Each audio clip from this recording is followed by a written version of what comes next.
सफाए दहर से बातिल को मिटाया किसने, नूए इंसान को गुलामी से छुड़ाया किसने, मेरे काबे को जबीनों से बसाया किसने, मेरे कुरान को सीनों से लगाया किसने, थे तो आबा तुम्हारे ही मगर तुम क्या हो, हाथ पर हाथ धरे मुंतजरे फरता हो। अस्सलाम वालेकुम दोस्तों, उर्दू नॉलेज चैनल में आपको खुश आमदीद। दोस्तों, डॉक्टर अल्लामा मोहम्मद इकबाल अपने इस नज़म के 11वें बंद में ये बयान कर रहे हैं कि रब्बे ताला मुसलमानों से मुखातब होकर कह रहा है कि रुए जमीन से बातिल को खत्म करने वाले कौन थे और इंसानों को गुलामी की कैद से छुटकारा दिलाने वाले कौन थे, मेरे काबे को अपने सजदों और अपने हाथों से आबाद करने वाले कौन थे, मेरी पाकीज़ा मुकद्दस किताब कुरान मजीद को इज्जत के साथ अपने सीनों से लगाने वाले कौन थे। माजी में जिन लोगों ने ये कारनामे सर अंजाम दिए, बातिल को खत्म किया, इंसानों को गुलामी से आजाद करवाया, काबे को सजदों से आबाद किया, कुरान पाक को सीने से लगाया, ये तुम्हारे ही तो बाप दादा थे मगर तुम क्या हो, हाथ पे हाथ धरे मुंतजरे फरदा हो। यानी आज के मुसलमान हाथों पर हाथ धरे खामोशी से किसी का इंतजार कर रहे हैं। कश्मीर जल गया, फलस्तीन जला, बर्मा जला, सल्तनत उस्मानिया टूटी, दुनिया भर के मुसलमानों पर जुल्म और तशद्दुद के पहाड़ तोड़े गए, लेकिन दुनिया भर में 57 इस्लामी ममालिक होने के बावजूद, एटमी ताकत होने के बावजूद एक दूसरे के मुंतजर हैं। मासवाए तुर्की तैयब उर्दगान के कोई मुसलमानों के हक में आवाज बुलंद करने वाला नहीं। मौजूदा दौर में मुस्लिम लीडरों के बुज़दिलाना रवैये की वजह से तमाम आलम इस्लाम के मुसलमान जुल्म और तशद्दुद की चक्की में पिस रहे हैं। आज जुल्म सहते भी मुसलमान हैं और दहशत गर्दी का लक़ब भी मुसलमान ही पाते हैं। अल्लामा डॉक्टर मोहम्मद इकबाल को मुसलमानों से इस बात का गिला है कि मौजूदा दौर के मुसलमान हरकत और अमल से महरूम हो चुके हैं। क्या कहा, बहरे मुसलमान है फकत वाताए हो, शिकवा बेजा भी करे कोई तो लाजम है शऊर, अदल है फातरे हस्ती का अजल से दस्तूर, मुस्लिम आए हुआ काफर तो मिले हूर व कसूर, तुम में हूरों का कोई चाहने वाला ही नहीं, जलवाए तूर तो मौजूद है मूसा ही नहीं। दोस्तों, डॉक्टर अल्लामा मोहम्मद इकबाल अपनी इस नज़म के 12वें बंद में अपनी नज़म के शेर कहर तो ये है कि काफिर को मिले हूर व कसूर और बेचारे मुसलमान को फकत वादा हूर से अल्लाह ताला की बारगाह में शिकवा करते हैं का जवाब इस तरह से दे रहे हैं कि अदल व इंसाफ हमारा कानून और आइन है। हमने जो आलमगीर कानून दुनिया के लिए बनाए हैं वो सब इंसानों की बेहतरी के लिए हैं। क्या इंसान, तूने क्या शिकायत मुझसे की है कि हमने तुझसे सिर्फ हूर का वादा किया है और गैर मुस्लिम कौमों को तो दुनिया की हर नेमतों से नवाजा है। अगर किसी को शिकायत करनी है तो उसके लिए लाजम है कि वो अक्ल शऊर के साथ शिकायत करे। कायनात को पैदा करने वाली जात आदिल है और रोज़े अव्वल से ही अदल व इंसाफ ही इसका दस्तूर चलाता है। कुरान हकीम में अल्लाह ताला इरशाद फरमाता है, तू कभी अल्लाह ताला के अहकाम में तब्दीली नहीं पाएगा। अगर गैर मुस्लिम कौमें मुसलमानों के अहकाम और कवानीन की पाबंदी करने लगे और इस्लामी तालीमात पर अमल पैरा हो जाएं, तो फिर कुदरत के असूल भी इनके लिए वही नताइज पैदा करेंगे जो मुसलमानों के लिए पैदा होते रहे हैं, क्योंकि अल्लाह ताला की नज़र में उसकी तमाम मखलूक बराबर हैं, इसलिए उसके कवानीन और असूल सब के लिए यकसा है। इस शेर में इकबाल साहब मजीद फरमाते हैं कि अगर तू अपने अंदर इस्लामी असूलों और अहकामात को राइज कर ले तो इसमें कोई शक नहीं कि तू फिर वही अरूजो मकाम हासिल कर लेगा जो मुसलमानों का मुकद्दर था। अल्लाह ताला का जलवाए तूर तो अब भी मौजूद है, लेकिन इसके लिए हजरत मूसा अलैहिस्सलाम की तरह कोई इसका तलबगार तो बने। यानी अगर कोई तलबगार ही नहीं तो फिर तजल्ली होने का शिकवा कैसा। दोस्तों, तूर एक पहाड़ का नाम है जहाँ पर अल्लाह ताला ने अपनी तजल्ली फरमाई थी। मनफअत एक है इस कौम की, नुकसान भी एक ही सबका नबी, दीन भी, ईमान भी एक, हरमे पाक भी, अल्लाह भी, कुरान भी एक, कुछ बड़ी बात थी होते जो मुसलमान भी एक, फिरका बंदी है कहीं और कहीं जाते हैं, क्या जमाने में पनपने की यही बातें हैं। दोस्तों, अल्लामा मोहम्मद इकबाल साहब अपने इस नज़म के 13वें बंद में ये बयान कर रहे हैं कि मुसलमानों का नफा और नुकसान मुश्तरका है। इनका नुकसान भी एक है और इनका नफा भी एक है।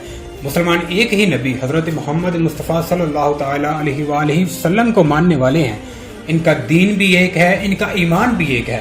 काबतुल्लाह भी तमाम मुसलमानों का एक ही है, अल्लाह भी एक है। मुसलमान तौहीद को मानने वाले हैं। मुसलमान अल्लाह ताला के सिवा किसी की इबादत नहीं करते, लिहाजा मुसलमानों का अल्लाह भी एक है, मुसलमानों का कुरान भी एक है। मगर मुसलमानों में इत्तेहाद इत्तेफाक नहीं।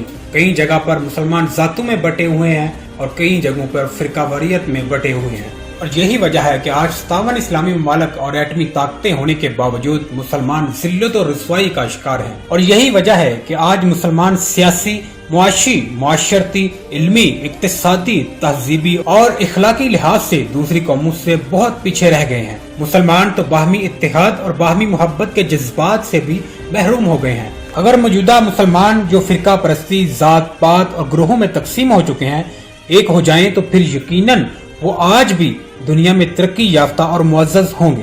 اسلام نے تو ہمیں یہ تعلیم دی ہے کہ سب مومن آپس میں بائی بائی ہیں۔ دنیا بھر میں اتنی زیادہ تعداد میں مسلمان ہونے کے باوجود ظلم و تشدد کا شکار ہو رہے ہیں۔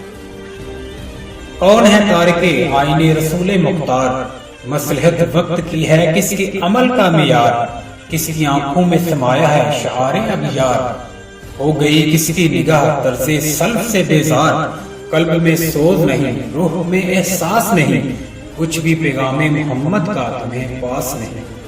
دوستو، علامہ محمد اقبال صاحب اپنی اس نظم کے 14ویں بند میں بیان کر رہے ہیں کہ اللہ تعالیٰ نے میری شکایت کا جواب دیتے ہوئے ارشاد فرمایا کہ موجودہ زمانے کے مسلمانوں نے اپنے ذاتی فائدے کے لیے میرے پیارے حبیب اور اپنے پیارے آقا حضرت محمد مصطفیٰ صلی اللہ تعالی علیہ وآلہ وسلم کی تعلیمات کو فراموش کر کے غیروں کے طور طریقے اپنا لیے ہیں۔